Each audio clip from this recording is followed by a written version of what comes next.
aquí googleando un poquito, dice que los seres humanos podemos pasar 8 semanas sin recibir alimento, ¿sí? Y, como dice mi hija, pegamos el ranazo, ¿sí? Morimos, ¿sí? Pero 8 semanas sin comida, pero bebiendo agua, ¿sí? Con agua nos mantenemos 8 semanas alrededor. Dice que sin consumir agua, las personas mueren en aproximadamente 5 días. Entonces, ¿se pueden dar ustedes cuenta de cuán importante es la alimentación, ¿no? Es la alimentación y el agua en la vida del ser humano, ¿sí? Como segunda escala, Maslow ubica las necesidades de protección, seguridad, sentirse fuera de peligro. ¿Y saben que sí? Sí, esa es una necesidad del ser humano. Luego de la Segunda Guerra Mundial hicieron un experimento y con los niños huérfanos recién nacidos que quedaron producto de la Segunda Guerra Mundial se hizo un experimento. Y resulta que armaron 2 grupos, ¿no?, de estos niños y los pusieron, les dieron nodrizas. Sí, les dieron nodrizas. A un grupo se les ordenó que las nodrizas les dieran alimento, agua, les cambiasen el pañal, pero no tuvieran ningún otro tipo de contacto. Al otro grupo de nodrizas se les ordenó que le dieran comida, agua, cambiado de pañal, pero que aparte de eso les dieran afecto, protección, los cuidaran. Entonces, como resultado de este experimento, el grupo al que se le dio únicamente alimentación y comida, agua, cambiado de pañal, pero no afecto, no protección, no seguridad, este grupo de niños murió en su totalidad. Entonces aquí nosotros podemos comprobar que sí, que la necesidad de protección, de seguridad, del sentirse bien, estar fuera de peligro, es una necesidad básica del ser humano, ¿sí? Como tercera escala, tenemos la necesidad de amor y pertenencia, necesidad de ser aceptado en un grupo. Y en realidad ahora nosotros vemos que cuando no se cumple esto, ¿sí?, cuando en el hogar el joven el no se siente aceptado en su círculo familiar, pues sale a buscar y se involucra en las pandillas.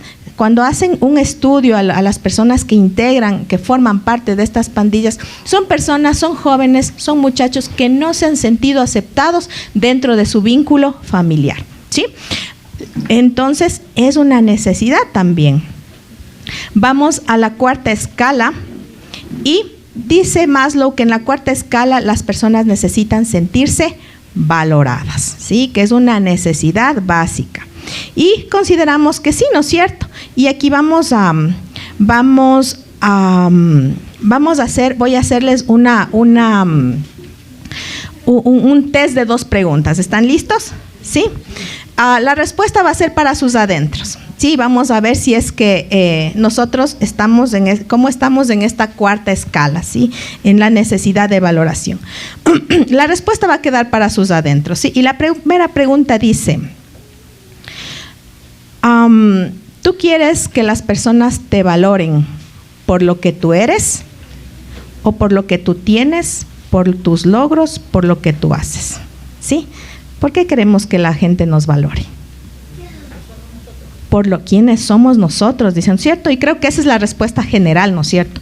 ¿Sí? Ahora vamos a la segunda pregunta, ¿ok? Y la respuesta sí va a quedar para sus adentros.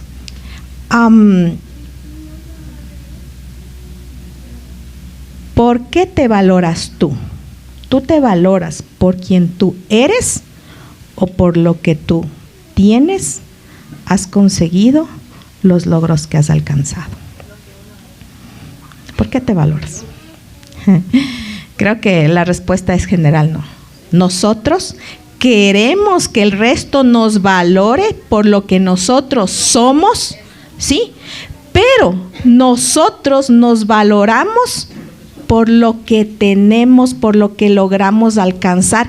Eso es lo que a nosotros nos da valor a nuestra vida, ¿no es cierto? ¿Sí? Y por los logros, eso es lo que a nosotros nos da el valor. Y eso no está bien. ¿Por qué? Porque queremos que los demás nos acepten por lo que somos, pero nosotros mismos no nos estamos aceptando por lo que somos, ¿sí? Y saben que este no es un fenómeno solo que de pronto ahorita nos hace agachar la cabeza a cada uno de nosotros. Y nosotros ahora vemos que esa es una crisis de identidad, ¿sí? Es una crisis de identidad la que estamos viviendo. Y nosotros vemos ahora jóvenes, hombres que se creen mujeres, mujeres que se creen hombres y un completo, ¿sí? ¿Qué se llama eso? Crisis de identidad. Las personas no tienen identidad, no se valoran por lo que son, ¿sí? Estamos en ese problema y lo estamos viviendo. Y googleando un poquito, y ustedes pueden ir a googlear también en sus casitas, dice que ahora hay 33 tipos de géneros. No voy a ahondar, sí, no voy a ahondar, pero hay 33 tipos de géneros, homosexual, bisexual y no sé qué más. Imagínense, en 33 tipos que ya no sabemos a veces ni lo que somos, ¿no es cierto? Y saben que aquí hay una situación media especial, que quienes nos brindan esa identidad son los padres. Los padres son los que forman la identidad en el ser humano desde pequeños, ¿sí? Y ahí sí vamos a tener que ser misericordiosos con los padres, porque ¿cuántos padres han estudiado para ser padres? ¿Cuántos padres asistieron a la universidad para ser padres? Nadie. Hicimos camino al andar. Estamos haciendo camino al andar. Y eso significa que nos estamos equivocando, que a veces queriendo hacer las cosas bien, la terminamos regando, ¿sí? Y ahí sí, pedirles a los hijos que sean misericordiosos y que perdonen a sus padres, porque ellos les están dando lo que tienen. A ellos nadie les ha enseñado a ser padres. Ellos no han estudiado para ser padres. ¿Y se han equivocado? Sí, sí nos hemos equivocado. Nos hemos equivocado los que somos padres y hemos recibido la equivocación de nuestros padres, quienes somos hijos. ¿Sí? Y a ser misericordiosos con nuestros padres y perdonarles y aceptarles como ellos son. ¿Sí? Ellos son los que nos brindan la identidad. Pero esto no es nuevo.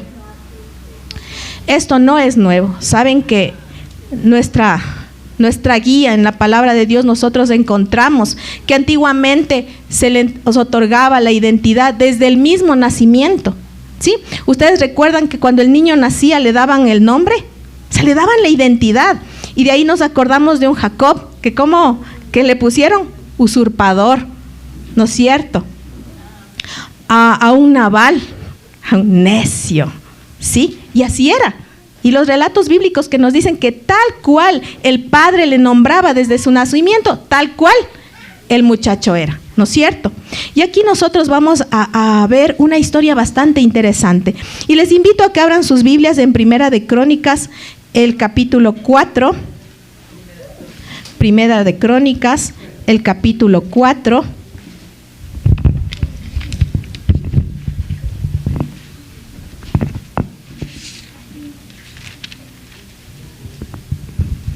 El verso 9 y 10.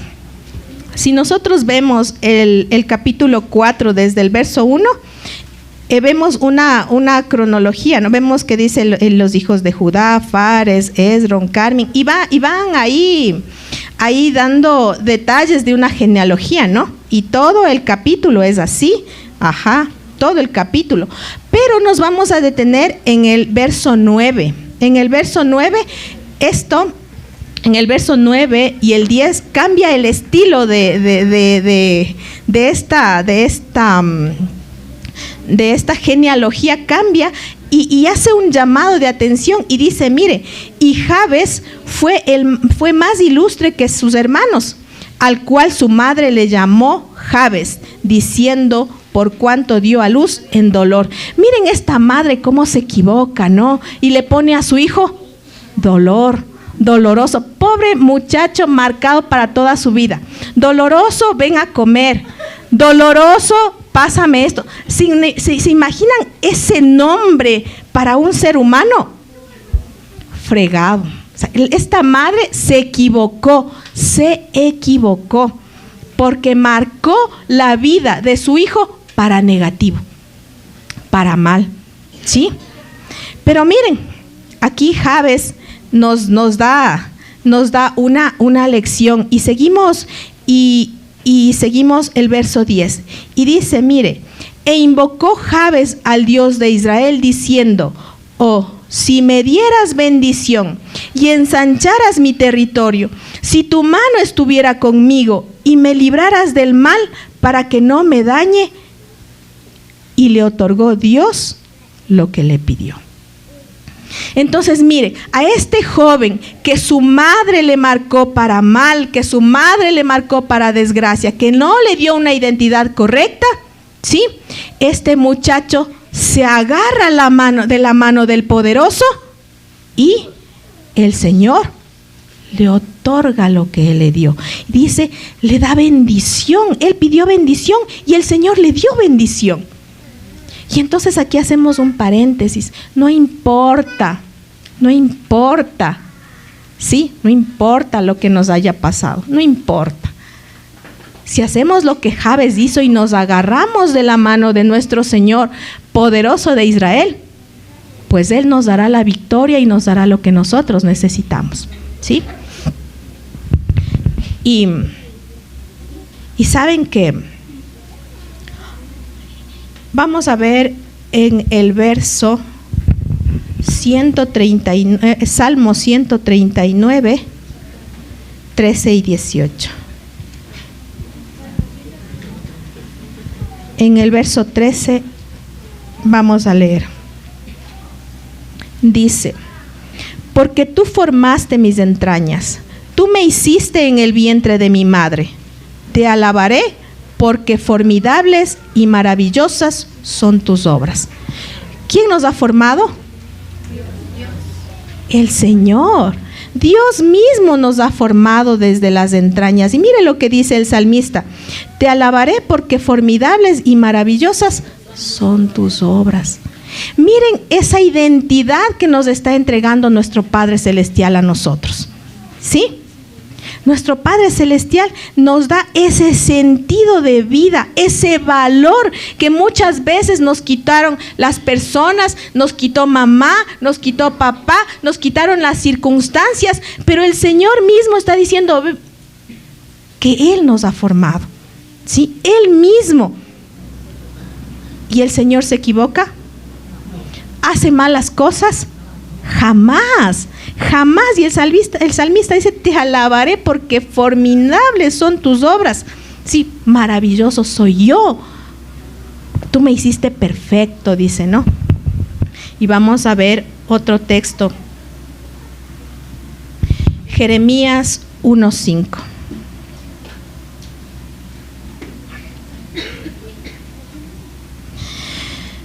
Mire lo que dice, Jeremías 1:5. Antes que te formase en el vientre, te conocí. Antes que nacieses, te santifiqué. Te di por profeta a las naciones. Yo aquí no alcanzo, o sea, mi mente finita no alcanza a entender, ¿no? Como dice, antes de que te formase, ya te conocí, dice el Señor. Entonces, nosotros con toda nuestra tecnología de punta que ahora tenemos, ¿no? En realidad no alcanzamos a entender las cosas que hace el Señor. Si para nosotros es una maravilla el Zoom y podernos ver de aquí, que está en otro país, otra persona y conversamos así, esa es tecnología de punta.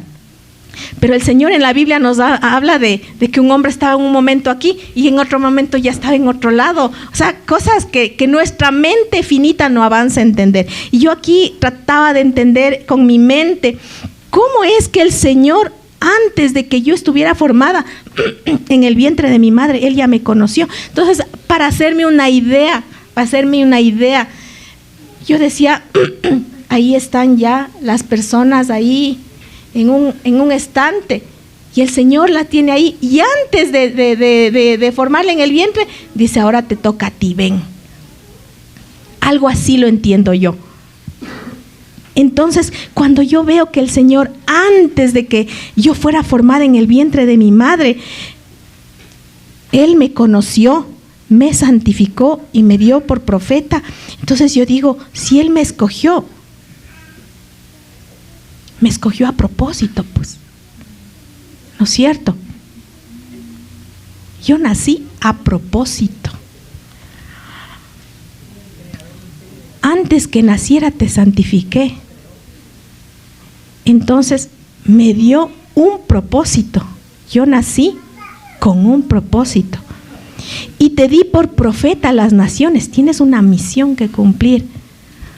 Entonces yo nací para un propósito. Entonces los seres humanos que estamos aquí, estamos formados por Dios a propósito, con un propósito y para un propósito.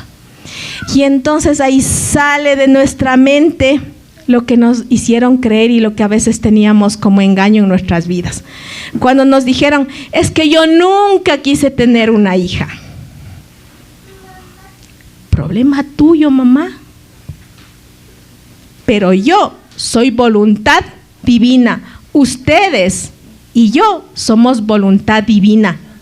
Nosotros no somos una equivocación en las cuentas de mamá, no somos un error, no somos calentura de papá y de mamá, nosotros somos voluntad de Dios.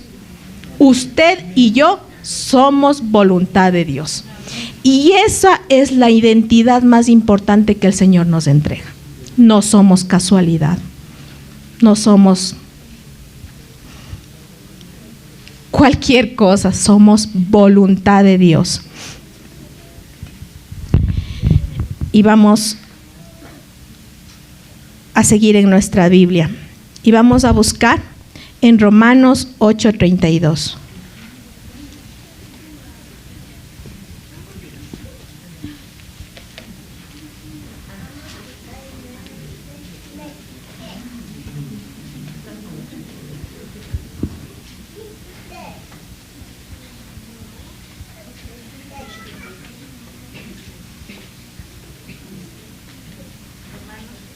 Romanos 8:32.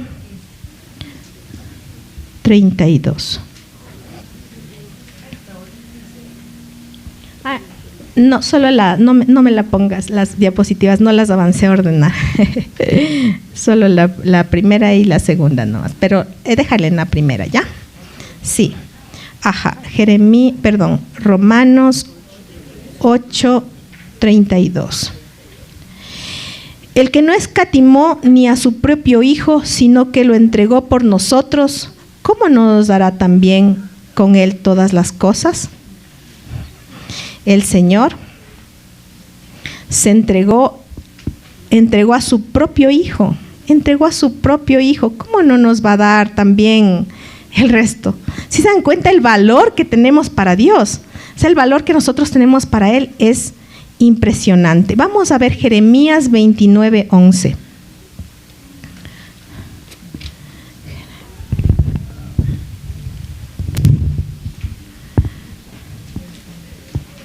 Miren lo que dice el Señor. Porque yo sé los pensamientos que tengo acerca de vosotros, dice Jehová, pensamientos de paz y no del mal, para darnos el fin que esperáis. Mire, el Señor tiene planes con nosotros. El Señor tiene un propósito de lo que nosotros habíamos hablado. Y si el Señor tiene planes y propósitos con nosotros, ¿conocemos nosotros el propósito del Señor? Algunos tal vez sí, y algunos tal vez no. Pero entonces aquí va el secreto para nosotros poder saber cuáles son los planes que el Señor tiene para nosotros. Son simples y sencillos. Orar, leer la Biblia y alabar al Señor. Cuando nosotros hacemos esas tres cosas, nos alineamos con el Señor y alineados con el Señor, Él nos indica cuál es nuestro propósito. Si no sabemos cuál es nuestro propósito es porque no nos hemos alineado todavía con el Señor. Entonces yo les invito a que nos alineemos. Es facilito, acuérdese. Es un OLA, O-L-A. Orar, leer la Biblia y alabar al Señor. Con esas tres cosas nos alineamos al Señor y Él nos dará el propósito y nos guiará para los pensamientos que tiene Él acerca de nosotros. Y miren que Él dice que son pensamientos de paz. ¿Sí? Pensamientos de paz. Y cuando nos alineamos con Él, aún las cosas duras y difíciles que nos toca pasar, el Señor las alineará para nuestro bien. Recuerden que Él es el único, aunque nosotros hasta ahora nos hayamos equivocado, recuerden que Él escribe recto sobre líneas torcidas. Aun cuando hasta ahora nos hayamos equivocado, no importa. Alíñese, nunca es tarde. Alíñese con el Señor y usted va a ver los milagros que Él hace en su vida. Y bueno, la última parte de la pirámide de Maslow dice las necesidades de autorrealización. Y saben que el Señor es experto en esto. El Señor es capaz de darnos esto y mucho más. Abraham Maslow dice que estas escalas, si primero tenemos lo uno, podemos ir a lo otro. Si tenemos lo otro, podemos seguir a lo siguiente. Si él al siguiente y así al siguiente. Eso dice Maslow. Sin embargo, nosotros acabamos de ver que Javes nos indica lo contrario, ¿sí? Javes nos indica que en medio de la adversidad, agarrado del poderoso, salió. Y saben que esto lo probó también un psiquiatra judío que estuvo en los campos de exterminio de Alemania nazi. ¿Se acuerdan cuando Hitler consideraba a los judíos como una raza inferior, a los quienes había que exterminarlos? Y él organizó campos de exterminio, donde, dame pasando la segunda mi balita, donde los judíos fueron llevados, ¿sí? Donde se les daba poca comida, casi nada, poca ropa, eran tratados de la peor forma, en una situación infrahumana realmente. Víctor Frank estuvo ahí, ¿sí? Y recordemos que los judíos, el pueblo de Dios, en esas circunstancias, ¿sí? El pueblo de Dios, que eran sometidos a trabajos forzados, con escasa comida, escasa ropa, en condiciones, como les había dicho, infrahumanas. Dice Víctor Frank que en las noches hacía un frío terrible, así terrible, que para sentir un poquito de calor, sentirse calientitos, dice que ellos se acurrucaban y se hacían pipí, se orinaban, para que la orina caliente les brindara un poquito de calor que ellos necesitaban. ¿Se pueden imaginar? ¿Se pueden imaginar? Dice que cuando una persona estaba por morir, estaban ahí toditos, ahí esperando que ya cuando estaba ahí, ya agonizando, le caían como buitres, le quitaban, si es que tenía zapatos, le quitaban los zapatos, si es que tenía camisa, le quitaban camisa, lo que sea. No importaba si no era de la talla, no importaba nada. O sea, se puede imaginar la necesidad y la situación en la que vivían. Y dice Víctor Frank que a él le llamó algo la atención. Dice que habían personas que llegaban a los campos de exterminio y duraban semanas, duraban una semana, 5 días, 3 días y se morían, ¿sí? Pero habían otros que llegaban y estaban años, o sea, permanecían por largo tiempo. Y él dice, ¿cuál es la diferencia? O sea, ¿qué pasa? ¿Por qué los unos llegan y se mueren y los otros llegan y se quedan y siguen? Y todos en las mismas condiciones. ¿Cuál es la diferencia? Y entonces dice que como buen psiquiatra se puso a hacer su estudio de caso. Y dice que encontró diferencias, que aquellos que llegaban, aquellas personas, aquellos judíos que llegaban y entraban a los campos de exterminio, dice que veían ellos, se desesperaban, lloraban, gritaban y entraban en colapso, ellos morían. Pero quienes no morían eran aquellos que dice que se despertaban temprano. Él los podía ver orar. Dice que solían a veces silbar, siempre estar silbando o cantando o tarareando una canción, que no tenían Biblia, no podían leerla. Sin embargo, practicaban las cosas que ellos sabían. El pueblo de Dios sabían lo que decía la Torá. Entonces dice que incluso ellos, que cuando les llegaba un remedo de pan, sí, un remedo de pan, una cosa así, algo chiquito, dice que ellos ni siquiera se la comían, dice que se guardaban en el bolsillo. En esas condiciones de hambre, no se comían ese pancito que les daban y se lo guardaban. Y cuando llegaba alguien nuevo y lo veían sufrir y llorar, dice que ellos compartían. Esa era la actitud de aquellas personas que permanecieron vivas en los campos de exterminio. Dice que ellos encontraban en medio del dolor, en medio del sufrimiento, el sentido de su vida. Y nosotros vemos que a Pablo le pasó lo mismo, en medio de la prisión, en medio de una situación difícil, encarcelado, sin culpa. Él decía: estén siempre gozosos.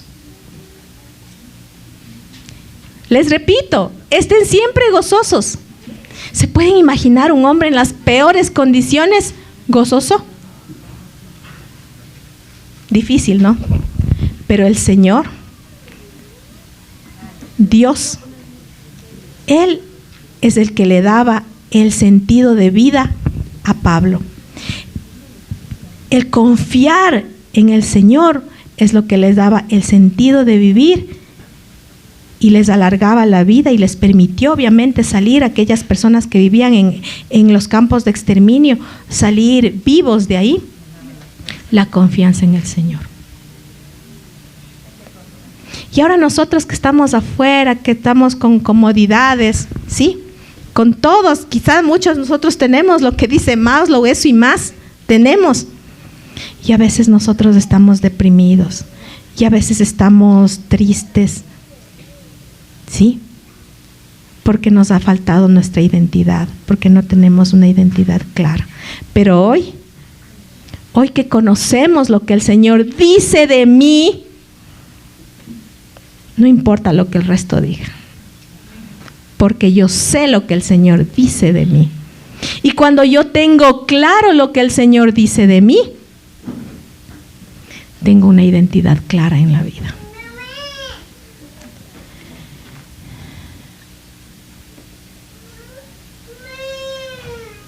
¿Saben qué? El Señor